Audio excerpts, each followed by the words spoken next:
In fact, the resurrection of Jesus was confirmed by so many reliable witnesses that Josephus wrote about it 40 to 50 years later. How many of you have the works of Josephus? This is the works of Josephus. Not a great start. It's actually quite telling, and funny, that the first reliable witness cited outside of Scripture is a passage that the overwhelming majority of historians agree was either heavily altered or possibly fabricated entirely. And I will provide clear evidence of that shortly. In fact, if you don't mind, let me read from his work, Jewish Antiquities, Book 18, Chapter 3, Paragraph 3. Actually, I do mind, unless you're willing to add a simple, honest caveat, that most scholars believe this passage was at least partially forged. I suspect the pastor may not know this, but if he does know, then reading it without even a one-line disclaimer is thoroughly misleading. At the very least, the audience deserves to be told that the authenticity of this passage is highly contested, and if he doesn't know that this passage is widely considered a later Christian interpolation, something you can learn in seconds with a basic search, then that raises serious questions, because it's unlikely he just stumbled across this passage reading Josephus for leisure. Much more likely, he heard it from someone else and added it to his arsenal. But once you decide to speak publicly and confidently on a source, how do you not fact-check it first? Especially when it aligns too perfectly with your beliefs. There's a lack of caution here, and frankly, a lack of wisdom. In fact, if you want to come up after the service and want to read it for yourself, I've got it highlighted and I'll have it bookmarked. You could just as easily Google it and read it in full, along with dozens of articles explaining why the current version is historically implausible. Highlighting it doesn't make it more credible. It just means you're emphasizing a quote that has been challenged for centuries. But I'm going to read to you exactly what Josephus said. I highly doubt that. More likely, you're reading what Christian scribes wanted Josephus to have said, and I'd be curious to see whether your edition includes any footnote or commentary on how widely disputed this passage is. If it doesn't, it should. This is 50 years after the resurrection of Jesus. Let's pause on that. 50 years is a very long time in the ancient world, especially when average life expectancy was far lower than today. According to HistorySkills.com, a Roman who reached age 10 could expect to live only to around 45 or 50. So when someone says Josephus was writing 50 years later, it's not a small gap. It's essentially a full human lifetime, an entire generation. And to be clear, I'm not suggesting Jesus never existed. The existence of the early Christian movement itself makes that extremely unlikely. But what I am saying is that 50 years is plenty of time for myths, exaggerations, and theological reinterpretations to develop, especially in a religious context. Just because people believe Jesus was the Messiah doesn't mean he ever said he was. Belief and reality are not the same. Let's take a modern parallel. The Lubavitcher Rebbe, Menachem Mendel Schneerson, died in 1994. Many of his followers claimed he was the Messiah. A very small minority even said he was divine. But the Rebbe himself never publicly claimed to be the Messiah, and certainly not divine. This all happened within living memory, not 50 years later. Yet myths took root anyway, and they persist. Would you reject the historical existence of the Rebbe just because messianic myths developed around him? Of course not. You'd rightly say, yes, the Rebbe existed. But clearly, some of his followers exaggerated things. That's exactly how many scholars approach the figure of Jesus. Real person, but later mythologized by a devoted and rapidly growing movement. So yes, Josephus likely mentioned Jesus because of the movement, not because he was endorsing their theology. That distinction matters. He wrote this. Now there was about this time Jesus, a wise man. Let's stop again because I have a lot to say. Is there wisdom in the New Testament? Absolutely. But let's not pretend that everything Jesus said qualifies as wise. Some of his teachings have caused real harm, and would never pass a modern ethical review without serious qualification. Take his view on divorce, for example. Jesus teaches that divorce is only allowed for sexual immorality, and that remarrying after divorce counts as adultery, Matthew 19:9. Even his disciples reacted in shock, saying, "If this is the situation between a husband and wife, it is better not to marry." And honestly, they had a point. This teaching has led to millions of people trapped in emotionally abusive, broken, or joyless marriages, believing they are sinning by leaving. That is not compassion. That is not wisdom. Jesus should have been clearer and more nuanced. And what about John 8:44, where Jesus says, "You are of your father the devil," directed at a group of Jews. Whether you say he was talking to all Jews or just the Pharisees, he didn't clarify, and that vagueness has had horrific consequences. For centuries, Christians have cited this verse to associate Jews with the devil, fueling anti-Semitism, persecution, and hate, even leading into the modern era. One verse like that overshadows 1,000 gentle ones. It plants a seed that has been harvested for hatred again and again. If Jesus didn't mean that, he should have said so. He should have corrected it. The fact that he didn't makes him at least partially responsible for the centuries of anti-Semitism that followed. This is not a small thing. But to be a little balanced, Jesus also said things of great moral clarity, and one example is worth praising, even if it wasn't original to him. He reiterated a moral truth already found in the Hebrew Bible, that ritual law is not more important than moral obligation. In the next verses, we will ignore their polemical nature and focus on the ethical elements. In Matthew 23:23, Jesus says, "Woe to you, scribes and Pharisees, you hypocrites! You pay tithes of mint, dill, and cumin. But you have disregarded the weightier matters of the law, justice, mercy, and faithfulness.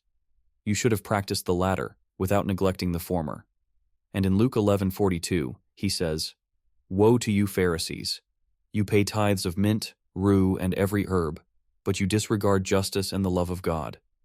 You should have practiced the latter without neglecting the former." In other words, you're obsessing over tiny rituals while ignoring the things that actually matter: justice, compassion, loyalty, love.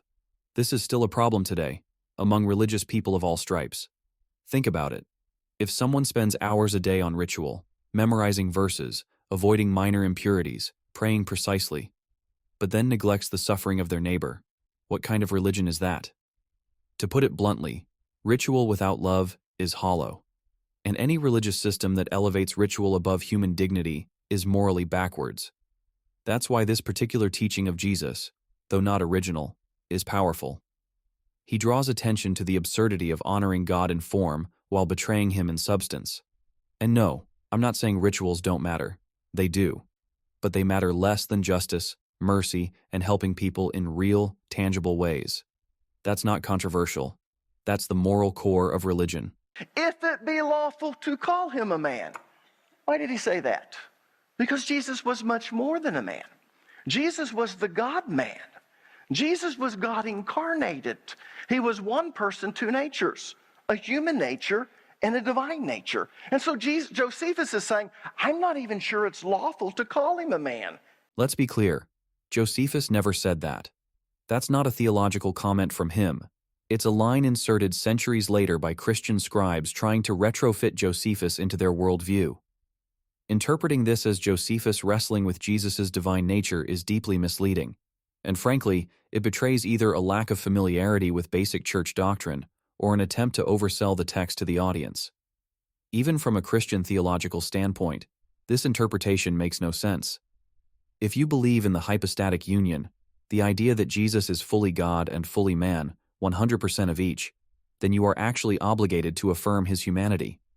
In fact, Christian doctrine condemns as heresy any view that denies Jesus' humanity.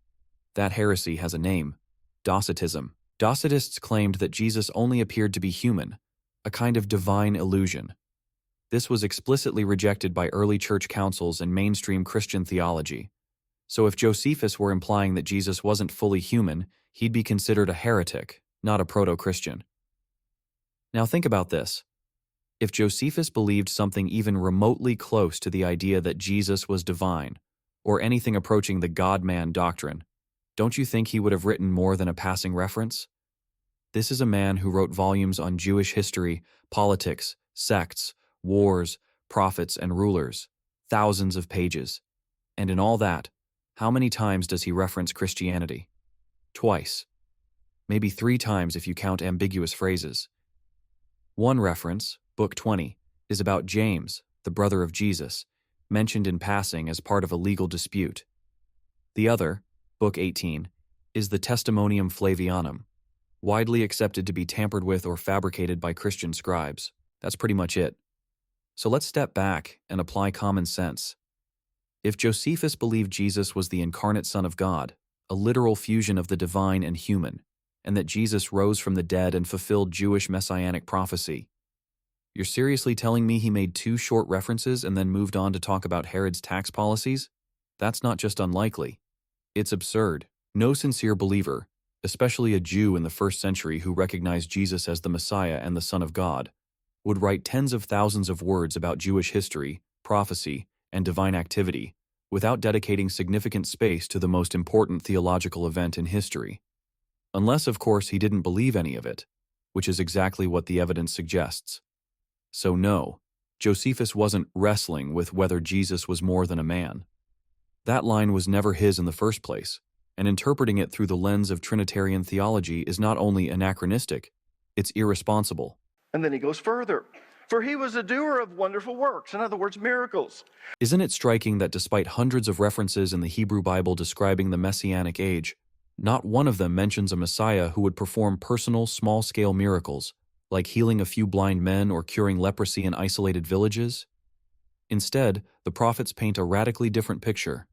Nations will beat their swords into plowshares, Isaiah 2:4. The wolf shall lie with the lamb, Isaiah 11:6. The earth will be filled with the knowledge of God as the waters cover the sea, Isaiah 11:9. All nations will come to Jerusalem to worship, Zechariah 14:16. Death will be swallowed up forever, Isaiah 25:8. These are global, transformational events. The Messianic age in Jewish thought is not defined by one man doing supernatural stuff in almost privacy, but by a complete reordering of the human condition, justice, peace, universal knowledge of God. So when someone points to Jesus healing a few dozen, or if you want to be incredibly generous, maybe a few thousand as some Christians speculate without evidence, individuals in an obscure Roman province, the obvious question is, where is the Messianic age? Where's the global peace? Where's the end of war, suffering, and death? It's deeply disappointing, even tragic, to contrast the grandeur of the Hebrew prophet's vision with what the New Testament offers, a few isolated miracles, mostly undocumented, with no lasting global impact. That's not what the Hebrew Bible led us to expect. It's not just a letdown, it's a contradiction of the very criteria that Judaism set for recognizing the Messiah. And yes, I am agnostic about whether any of the miracles even happened. But for the sake of argument, let's say some of them did. So what? Miracles, even if real, don't prove messiahship. Not when they fall wildly short of the expectations set by Scripture. Not when they're localized, undocumented, and historically unverified.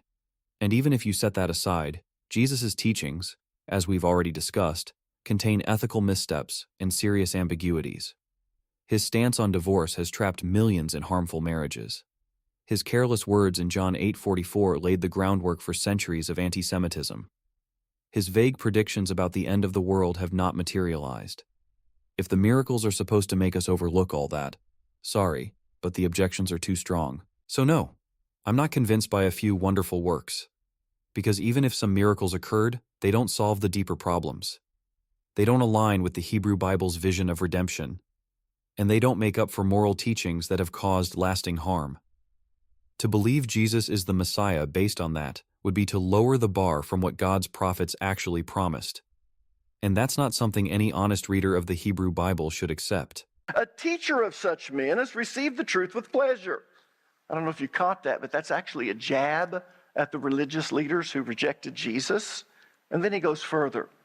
He drew over to him both many of the Jews and many of the Gentiles. He was the Christ. Now we're just stacking problems. Many of the Jews and many of the Gentiles? According to who? The Book of Acts? Let's consult actual scholarship. In his study, How Many Jews Became Christians in the First Century? Professor David C. Sim of the Australian Catholic University writes, "It will be argued that, despite the evidence of Acts to the contrary, the Christian movement made very little impression upon the Jewish people. Its Jewish membership probably never exceeded 1,000 at any point in the first century, and by the 50s the Jewish members were quite likely exceeded in number by their Gentile counterparts. This figure might seem inconceivably low, but it gains plausibility if we consider the actual size of the Christian movement in the first century. Most scholars of Christian origins tend to exaggerate the size and importance of the early Christian church. This is understandable in the light of the discipline's intense concentration on the New Testament texts. By confining ourselves in particular to the letters of Paul, the Gospels, and Acts, it is all too easy to create a limited and false impression of the ancient world and the place of the Christians within it. Yet the reality is that for all of the first century, the Christians were a tiny and insignificant socio-religious movement within the Greco-Roman world.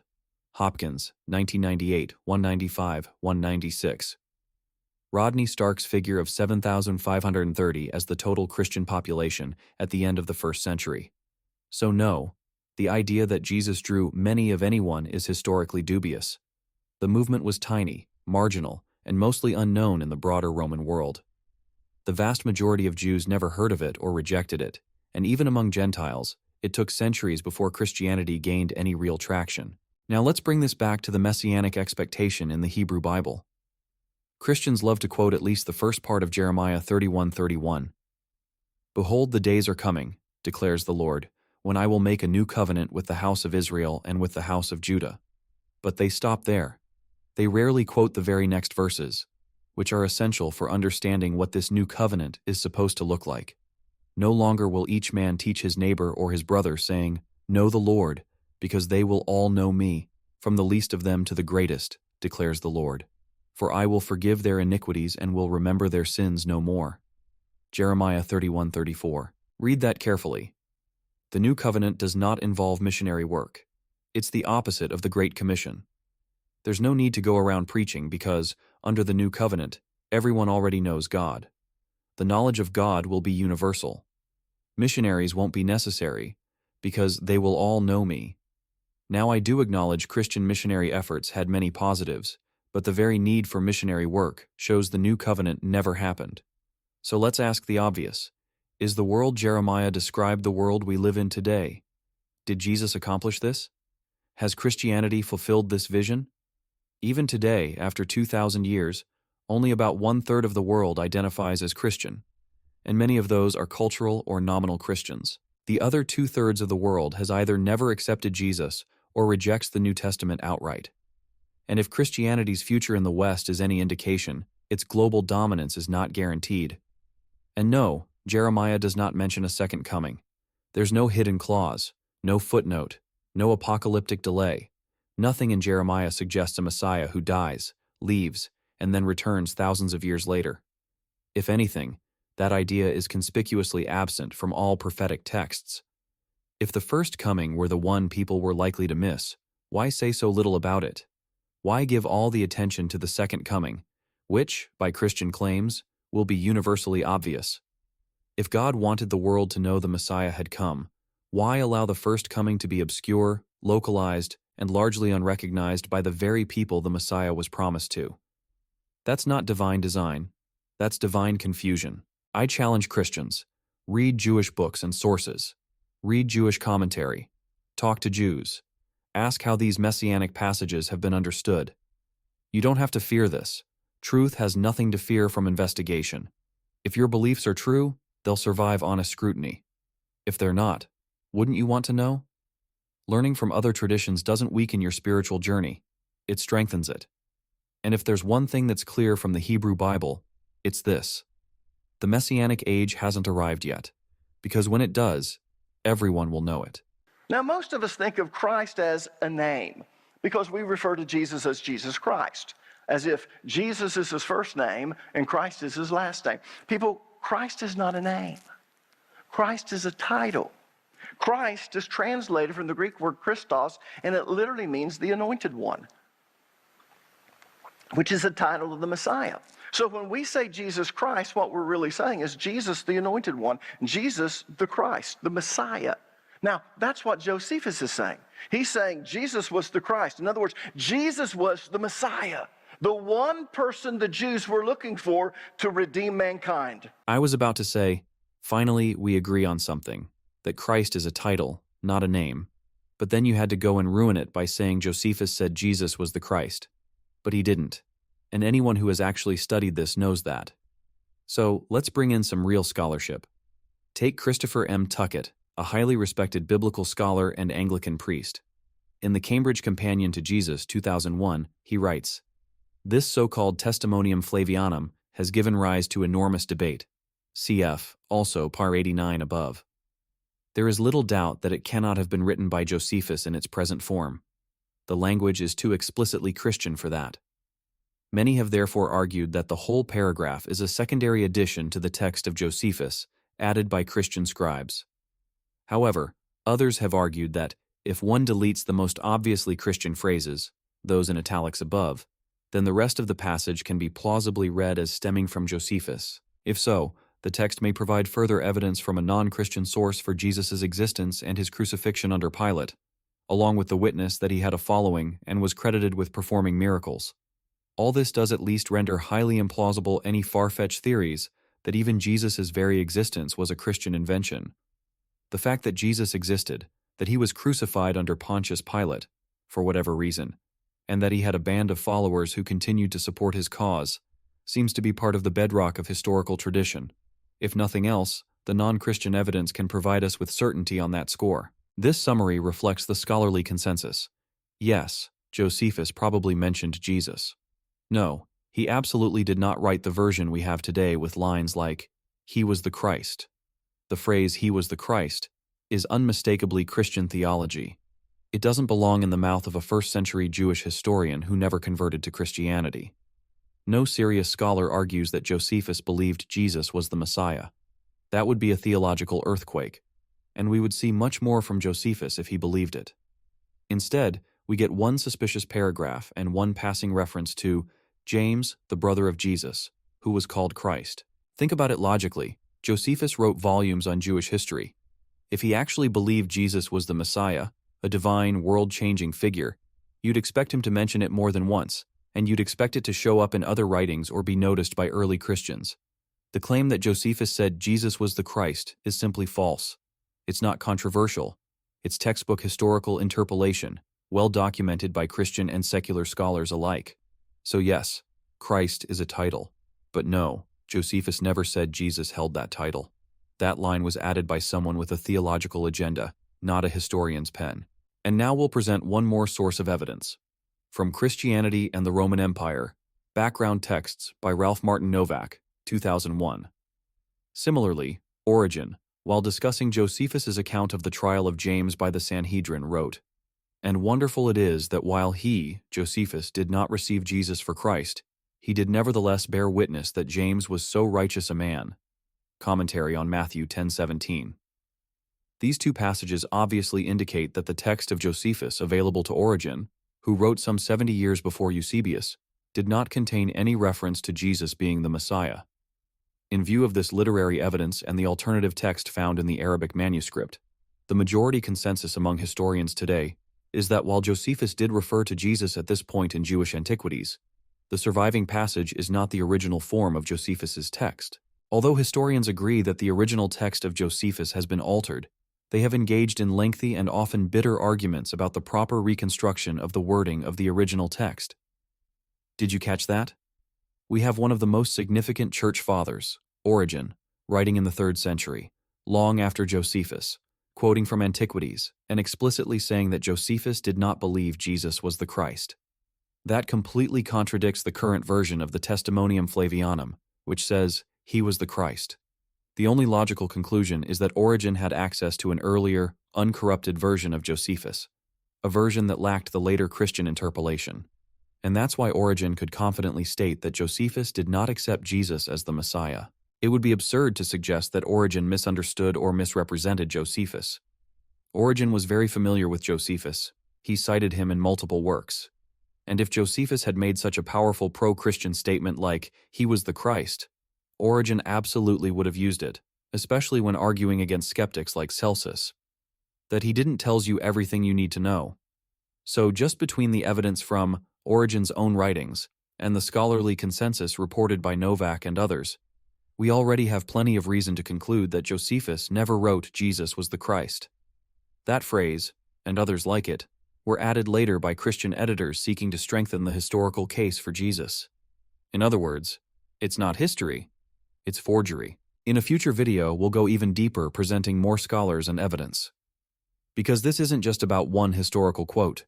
As you'll see, studying this one passage teaches you invaluable skills: how to apply the historical method, how to detect forgery and fraud, how to reason critically and avoid being manipulated by unexamined traditions. If you're someone who values truth and intellectual honesty, this kind of exploration is essential. So if you found this interesting or helpful, please like, subscribe, comment, and share. And stay tuned for more. Thanks for listening.